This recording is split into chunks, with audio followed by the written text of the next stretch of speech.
धर्मराज की कहानी। प्राचीन समय की बात है। एक नगर में 2 सेठानियाँ रहती थी।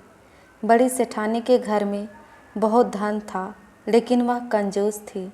छोटी सेठानी के घर में धन कम था, लेकिन वह मन से बहुत दयालु और मददगार थी। वह स्वयं को धर्म के कार्य करने और लोगों की मदद करने में लगाए रखती थी। वह रोज़ सवेरे गंगा स्नान करने के लिए जाती, तुलसी माता बड़ पीपल सींचती, भगवान के मंदिर जाकर पूजा करती और धर्मराज जी की कहानी सुनती थी। जबकि बड़ी सेठानी यह सब देखकर हंसती थी और कहती थी कि पता नहीं दिन भर क्या फालतू काम करती रहती हैं। ऐसा करते करते दिन बीतने लगे और सेठानियाँ वृद्ध हो गई। तब भगवान के घर से बुलावा आया। छोटी सेठानी को लेने के लिए धर्मराज जी ने अपना विमान भेजा, जबकि बड़ी सेठानी को दूत मारते हुए ले जाने लगे। रास्ते में बड़ी सेठानी ने कहा कि मुझे भूख लगी है। तब दूत बोले कि यदि तुमने जीवन में किसी को खाना खिलाया होगा तभी तुम्हें खाना मिलेगा।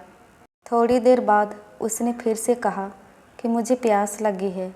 तब दूत बोले कि यदि तुमने जीवन में किसी को पानी पिलाया होगा तभी तुम्हें पानी नसीब होगा। रास्ते में उसे कांटे चुभने लगे और तेज़ गर्मी पड़ने लगी, लेकिन दूत उसे घसीटते हुए ले गए।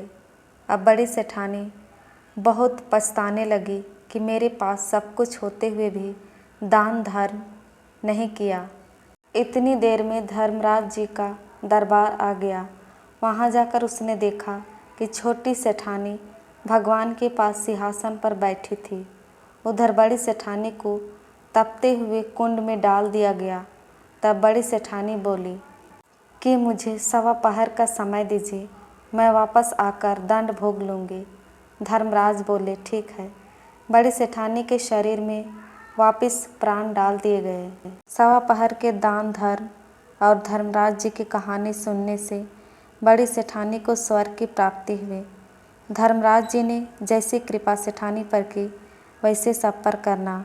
धर्मराज जी की कहानी सुनने वाले, कहने वाले और पूरे परिवार पर कृपा करना, यह थी धर्मराज जी की कहानी। आशा है कि आप सभी को धर्मराज जी की कहानी पसंद आई होगी।